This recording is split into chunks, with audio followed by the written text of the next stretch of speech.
Boa noite, galera. Bom dia, boa tarde, dependendo do horário que assistirem. A gente vai conversar hoje um pouco a respeito de direito e cultura. Vai ser a aula de hoje. Tá? E também eu vou colocar para vocês um link de uma palestra que vai ter, um debate que vai ter nesta sexta-feira às 19 horas. E ao final ali eu vou dizer qual o assunto que vai ser abordado nessa palestra e explicar também a importância dela. Então, no que diz respeito à cultura, né, galera?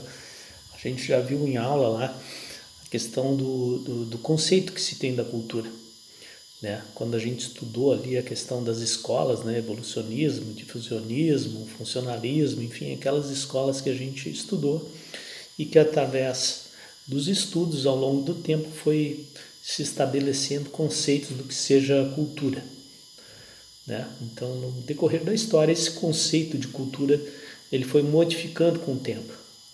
E a cultura se tinha muito assim de que ela predeterminava determinados comportamentos.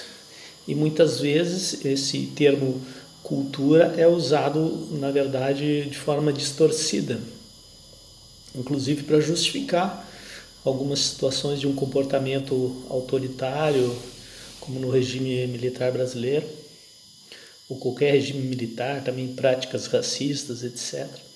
Então se tinha que uma perspectiva de que a cultura era como um destino e o homem como seu elemento passivo e sujeito ao que ela impunha. Ou seja, tinha uma cultura e o camarada agia daquela forma, não se pensava muito em evolução e agia daquela forma e inclusive amparado legalmente, né? Se a gente pensar no tempo da escravatura, tinha uma lei regulamentando isso. Então, direito e cultura andavam juntos nesse sentido e uma prática completamente absurda, que é a escravidão, se tinha como legal. Né? Só que esses conceitos, ao longo do tempo, eles foram mudando. Né? Porque, ao invés de um conceito estático de cultura, de que era assim, e tinha que permanecer assim, isso foi mudando na medida que as pessoas foram pensando, nós, né, como seres inteligentes que procuramos sempre evoluir e melhorar, nós vimos então que a gente não precisava ficar preso necessariamente a um determinado comportamento, principalmente se esse comportamento estivesse voltado para uma cultura racista ou preconceituosa, etc. Então a cultura ela tem que ser vista sob dois aspectos. A gente viu lá que sempre a dificuldade humana, desde a pré-história até hoje, é a gente se manter, né? E preferencialmente se manter bem, e a busca incessante da gente que é de ser feliz, de ter uma vida confortável, de ter saúde, de ter boas relações, de ter bons amigos, etc, etc. Então, existe uma relação cultural do homem em relação à natureza, ou seja, de que forma o conhecimento que a gente usa e a capacidade que a gente tem de controlar as forças da natureza, de extrair riqueza e de se manter a partir dela, ou seja, de satisfazer as necessidades que nós temos de vestir, comer, morar, etc, etc. Então essa forma de agir com o intuito da gente se manter e bem faz parte da cultura de um povo também. E também tem a cultura relacionada com a gente, homem com homem, ou seja, nas nossas relações uns com os outros, né? E a forma também como é distribuída essa riqueza também, né, galera? Então, sobre dois aspectos, o homem com a natureza, o homem entre nós, o homem com o homem e suas relações interpessoais. Tá? Então, por um lado, então, tem as relações humanas e por outro, as relações humanas para buscar o controle da natureza, buscar a satisfação das nossas necessidades e também para ajustar a relação entre os homens. Mas todas elas, claro, depende principalmente do nosso conhecimento, da nossa inteligência, da nossa capacidade de usar símbolos, se relacionar símbolos principalmente ligados à linguagem, né? Se a gente for observar, a linguagem é o que destaca o homem a partir da sua inteligência, né? Claro que todos os outros animais têm maneiras de externar, de certa forma, o que sente, etc., mas fica muito raso, naturalmente. O homem tem um entendimento mais subjetivo, voltado para a razão, a reflexão. Então, a comunicação entre os homens se dá de uma maneira muito mais complexa do que os outros animais, isso que os diferencia, principalmente, além da inteligência, obviamente. Uma coisa também que diferencia é que os animais, eles estão muito mais, eles reagem de uma forma muito mais instintiva, né? Ele está muito mais ligado aos estímulos externos do que o homem. O homem, ele reage a partir do seu pensamento, da lógica, da razão. É o que se espera, nem todos, né? Tem umas figuras aí. Mas enfim, é o que se espera do homem, que ele haja racionalmente a partir de pensamento, da razoabilidade, dos princípios, daquilo que ele entende do que seja correto. Claro que não significa que o homem, como animal que é, não vai agir eventualmente de forma instintiva, né? Dependendo das circunstâncias a que ele é submetido, eventualmente ele pode agir de uma forma, digamos, mais animal do que racional, dependendo da circunstância que ele é submetido. Vamos imaginar algum risco de vida, uma situação de estresse, alguma situação que bata a adrenalina ali, ele tem que agir de uma maneira nem sempre, às vezes, muito racional, né? Então ele tem essa diferença, né?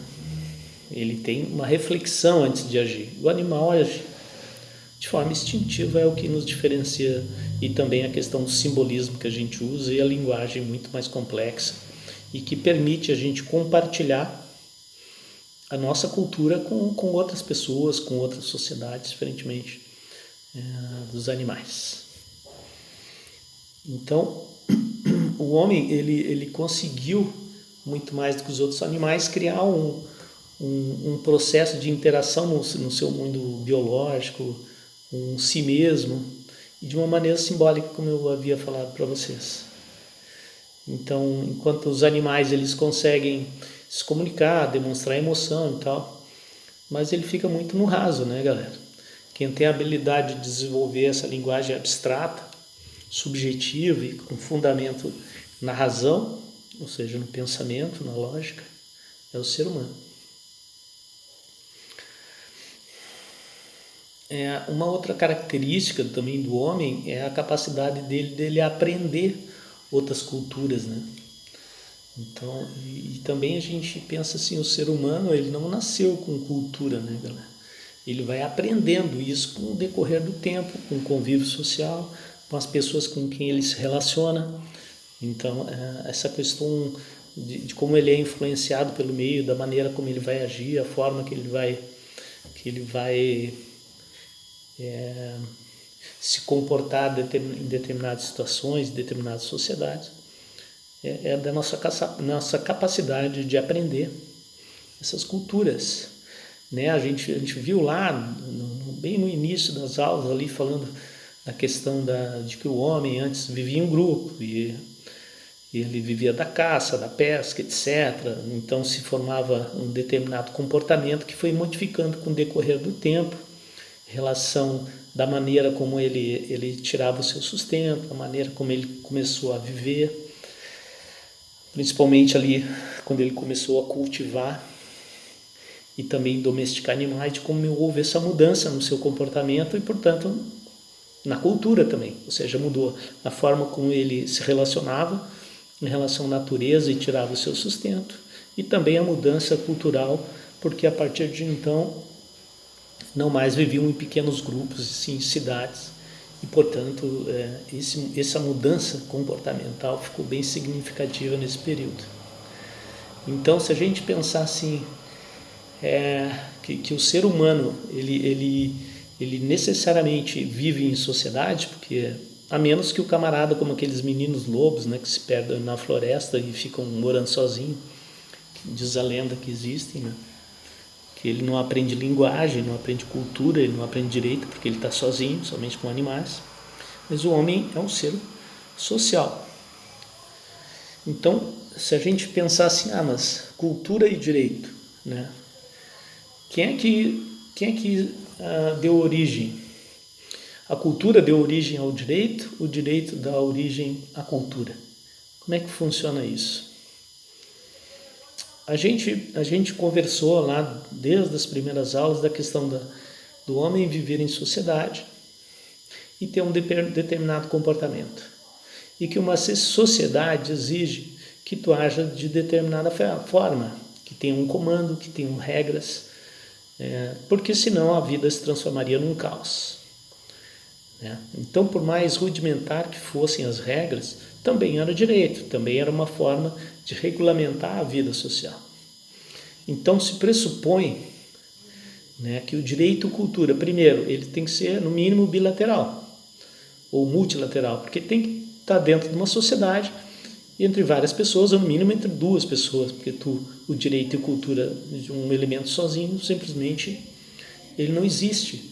E também a gente parte do pressuposto de que eles surgem simultaneamente. Um não originou o outro, porque na realidade eles nascem juntos. Se vocês pensarem assim, mas a cultura ela é muito mais acelerada do que o direito, que o direito pode representar um retrocesso, porque ele é muito lento. Bom, é verdade que as nossas mudanças de hábitos e de cultura, ele funciona muito mais rápido porque o processo legislativo ele costuma ser mais lento. Então, mudanças da maneira de pensar até ir para o papel e até se transformar em lei levam um determinado tempo. Mas não significa necessariamente que o direito seja um retrocesso. Porque se a gente pensar bem, ali, por exemplo, a questão da briga de galo, a farra do boi, que era tido como algo cultural e que poderia ser feito tranquilamente, não havia óbice nenhum quanto a isso. Foi necessário que o direito, que a legislação criminalizasse essas condutas para que a cultura em relação a isso fosse modificada, ou seja, não fosse mais permitido e que o povo não mais praticasse esse tipo de conduta, porque é claro que um senso geral é de que aquilo não estava correto, porque era uma tortura com os animais, uma maldade e, portanto, que o ser humano não poderia aceitar isso. Então, ao mesmo tempo que a cultura influencia o direito, determinando regras de comportamento, de como a gente deve agir, e a partir daí sejam propostas, projetos de lei, até mesmo a votação popular, uma ação popular e uma série de manifestações que a sociedade pode ter, no sentido de buscar que seja regulamentada determinada conduta ou que criminalizada determinada conduta. Então, mesmo que a cultura, às vezes, avance de uma maneira muito mais rápida, porque a sociedade é muito dinâmica, também o direito pode sim influenciar na forma como a gente deve agir. Então eles, na realidade, vivem juntos, simultaneamente. E um precisa do outro. A cultura precisa do direito para moldar determinados comportamentos que não mais se aceita dentro de uma sociedade. E também o direito precisa da cultura para estabelecer quais comportamentos a sociedade tem aceito como correto. Então isso é algo que é bem tranquilo nesse sentido. Um precisa do outro. Nesta sexta-feira vai ter um debate muito legal, que é a questão da violência, que também, vamos combinar, é algo cultural. Nasce de um comportamento humano que antes era aceitável e que hoje não mais. A mulher, a criança eram tidos quase como coisas, perante o homem. O direito de votar, o tratamento que se dava à mulher antes e agora são completamente diferentes.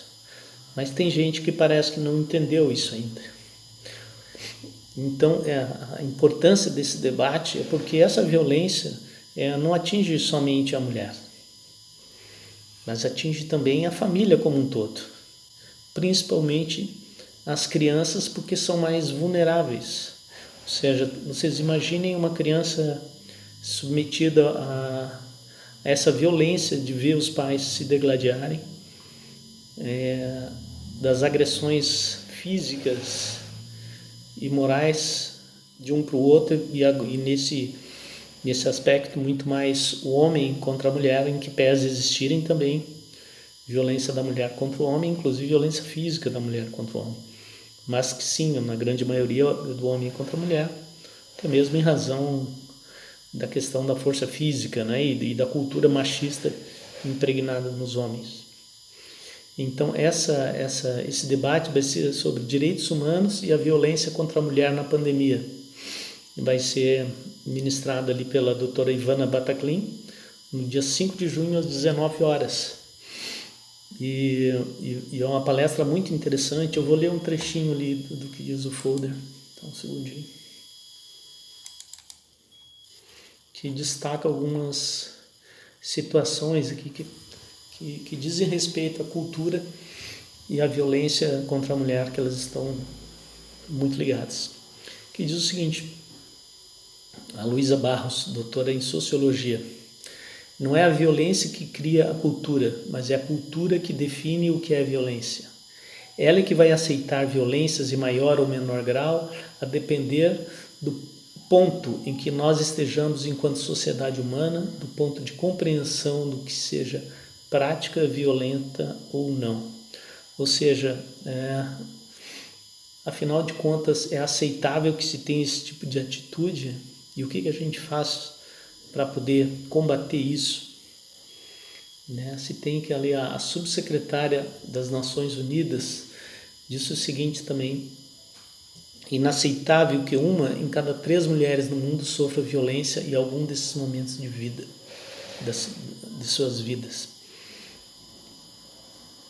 Diz também que o assédio, a exploração sexual, o estupro, a tortura, a violência psicológica, as agressões por parceiros ou familiares, a perseguição, o feminicídio, sob diversas formas e intensidades, a violência contra as mulheres é recorrente e presente em muitos países, motivando graves violações de direitos humanos e crimes hediondos. Então, sem sombra de dúvida, galera, esse debate a respeito disso é muito importante. Até porque vocês, na condição de estudantes de direito e futuros profissionais do direito, vocês vão ter essa missão também de trabalhar em torno disso. Né? Digo a missão porque vocês vão fazer um juramento lá quando pegar a carteirinha do OAB, ou seja, em qualquer profissão, que você, juiz, promotor, delegado, vocês também vão fazer o juramento de fazer valer o direito, a justiça, a liberdade, a defesa da Constituição Federal, que veda esse tipo de comportamento. Tá? Então eu vou postar para vocês o link ali. Ela vai ocorrer então nessa sexta-feira, às 19 horas, e eu peço a vocês que vocês assistam, depois façam um relatório do que vocês aprenderam com essa palestra. Um breve relatório, o que vocês gostaram, o que não gostaram, o que vocês pensam a respeito do tema. Tá ok? Fica o meu abraço, a minha vontade de me reunir logo com vocês, que passe essa pandemia, que descubram logo essa vacina e que a gente possa estar junto de novo. Prometo que se até o final do semestre terminar essa bagunça, ou final do ano, nós vamos fazer uma grandona ali no Carvalho para festejar a vida, para festejar a amizade e principalmente estarmos juntos comemorando, estarmos aí vivos e felizes. Esperamos todos, tá? Grande abraço e se cuidem.